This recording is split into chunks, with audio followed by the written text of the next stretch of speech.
सोचिए, सिर्फ आंकड़े, तर्क और एक आवाज, क्या ये काफी है दुनिया के सबसे बड़े साम्राज्य की नींव हिलाने के लिए? हाँ, बिल्कुल। और ये हथियार थे एक ऐसे शख्स के पास जिसने ये कर दिखाया। उनका नाम था दादा भाई नौरोजी। तो सवाल यही उठता है ना, कि आखिर कैसे कैसे अकेले इंसान का हिसाब किताब दुनिया के सबसे ताकतवर साम्राज्य पर इतना भारी पड़ गया। देखिए, ये कहानी सिर्फ इतिहास की नहीं है। ये एक ऐसी इंटेलेक्चुअल बैटल, एक ऐसी बौद्धिक लड़ाई की है जिसने भारत की किस्मत ही बदल कर रख दी। तो चलिए मिलते हैं भारत के ग्रैंड ओल्ड मैन से। जी हाँ, इसी नाम से उन्हें जाना जाता था। और ये नाम ही अपने आप में बताता है कि वो कोई आम शख्सियत नहीं थे।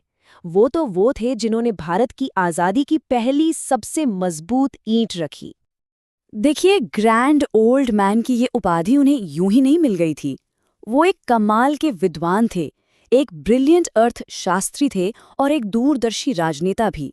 मतलब इन तीनों का एक ऐसा संगम थे जिसने आज़ादी की लड़ाई को वो सबसे धारदार हथियार दिया जिसकी उसे सख्त जरूरत थी।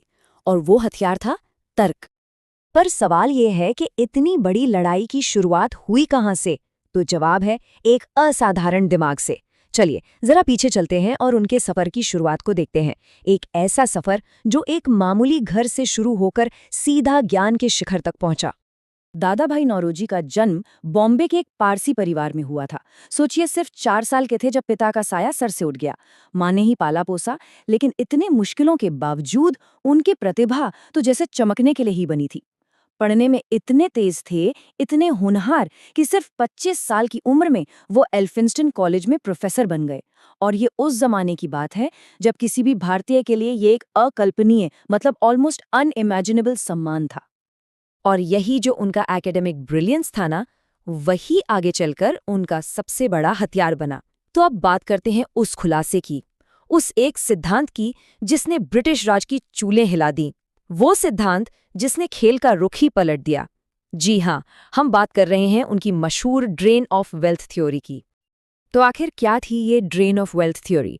चलिए इसको एक आसान तरीके से समझते हैं। मान लीजिए भारत एक भरा हुआ बर्तन है और अंग्रेजों ने उसमें एक छेद कर दिया है जिससे देश की सारी दौलत बूंद बूंद करके लगातार इंग्लैंड जा रही है। नौरोजी का तर्क बिल्कुल सीधा और साफ था। उन्होंने कहा, ये कोई लेजिटिमेट ट्रेड नहीं है, ये तो सरासर लूट है। एक ऐसी लूट जो भारत को अंदर ही अंदर से खोखला कर रही है। अब सवाल ये है कि ये दौलत देश से बाहर जा कैसे रही थी? तो नौरोजी ने बताया कि इसके 3 बड़े रास्ते थे। पहला रास्ता था सैलरी और पेंशन। यहाँ काम कर रहे जितने भी ब्रिटिश अधिकारी थे, उनकी मोटी मोटी तनख्वाह और पेंशन सब सीधे इंग्लैंड जाती थी। दूसरा, ब्रिटेन दुनिया में कहीं भी जंग लड़े, कहीं भी अपना साम्राज्य फैलाए, उसका सारा खर्चा भारत की तिजोरी से जाता था। और तीसरा, जो ट्रेड प्रैक्टिसेस थीं, जो व्यापार के नियम थे, वो इतने अनफेयर थे कि फायदा हमेशा अंग्रेजों का होता था और नुकसान हमेशा भारत का। और यहाँ आती है सबसे दिलचस्प बात। नौरोजी ने ये सब बातें ना हवा में नहीं की। उन्होंने अपनी थ्योरी को साबित करने के लिए किसी और के नहीं, बल्कि खुद अंग्रेजों के ही दस्तावेजों का इस्तेमाल किया। सोचिए, उन्हीं का कॉलोनियल बजट, उन्हीं के ऑफिशियल ट्रेड स्टेटिस्टिक्स, उन्हीं के रिकॉर्ड्स, यहाँ तक कि उनकी संसद में हुई बहसें, हर सबूत, हर आंकड़ा चीख चीख कर बस एक ही बात कह रहा था कि दादा भाई नौरोजी बिल्कुल सही थे। इस थियरी का असर जानते हैं कैसा था? एक धमाके जैसा। इसने पहली बार भारत की गरीबी का जो सारा इल्जाम था वो यहाँ के लोगों के सर से हटाकर सीधा सीधा ब्रिटिश हुकूमत की पॉलिसीज पर डाल दिया। मतलब ये सिर्फ एक थियरी नहीं रह गई थी, ये तो आज़ादी की लड़ाई का एक तरह से इकोनॉमिक ब्लूप्रिंट बन गया था। लेकिन दादा भाई नौरोजी सिर्फ किताबों और आंकड़ों के खिलाड़ी नहीं थे, वो एक असली योद्धा थे जो अपनी इस लड़ाई को कागजों से निकालकर सीधा संसद के गलियारों तक ले गए। तो चलिए अब उनके इस सफर पर नजर डालते हैं, संसद से स्वराज तक। उनके राजनीतिक सफर में 3 बड़े मील के पत्थर हैं जिन्हें जानना बहुत जरूरी है। सबसे पहले 1885 में उन्होंने इंडियन नेशनल कांग्रेस की स्थापना में एक बहुत ही अहम भूमिका निभाई। फिर आया साल 1892 जब उन्होंने इतिहास ही रच दिया।